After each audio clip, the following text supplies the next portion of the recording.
May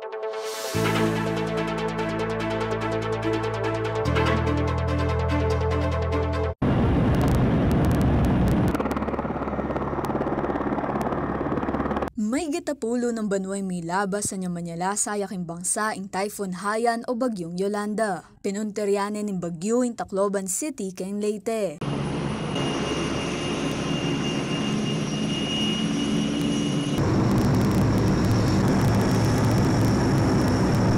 Pauli na ning sikana ning bagyo, miras la kay may gitaan na malibo katao remete, kabang atsyo naman kay 95 million pesos sing alagada remeng nga sirang pibanjan. Meto nga misa at ikyanan ng programa yung midawon ken Tacloban na niya Miyerkules November 8 bangga na pandemeyang biyeking kalamidad.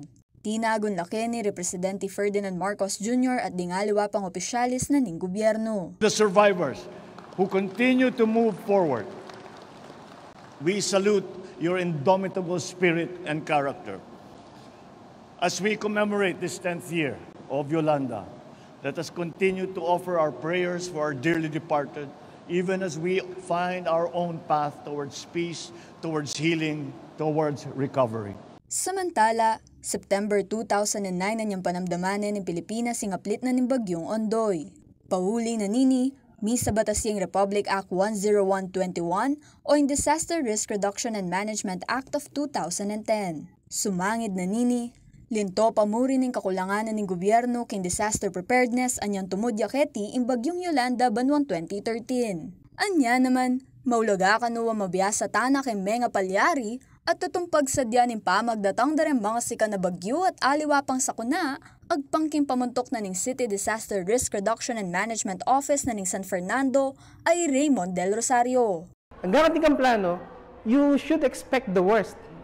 So when the worst comes, dapat ating kang plan B or contingency plan na dapat i-implement at bayo itang milyaring ita coordinated bangka nita nung sakali may overwhelm tamo atin tamong plan B na execute and karon lalulog detang mayayalawang partners tamo, volunteers tamo, ang popang mayayalawang pwedeng sumuporta keng kakatamong response actions. Mo naman kanusolong katungkulan ng gobyerno in disaster preparedness, nune atenla namang partisipasyon keni Rememalen. Dapat mabiyasa tamong makibalita, makibalo, nung ano yung pwedeng gawan, nino rin dapat ausan, nalang emergency numbers, ding dapat kukontakan, and at the same time, dapat ready tamo king pamilya tamo. Dapat balo tamo na nung itamo king pamilya na naman milyari may disaster, may kawakawani tamo, may lako communication line, dapat prepared tamo at balo na rin bawat miyembro ng pamilya nung nuka rin tamo mikit. And aning ka-importante itang amanuan ming go bag.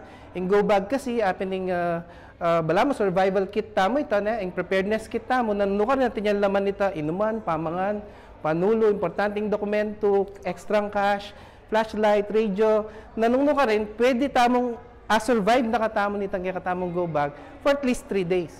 Kaya JM De Jesus, ako po yung kaya kayong talasuyo, Arlen Salonga, at yung pusong makabalen.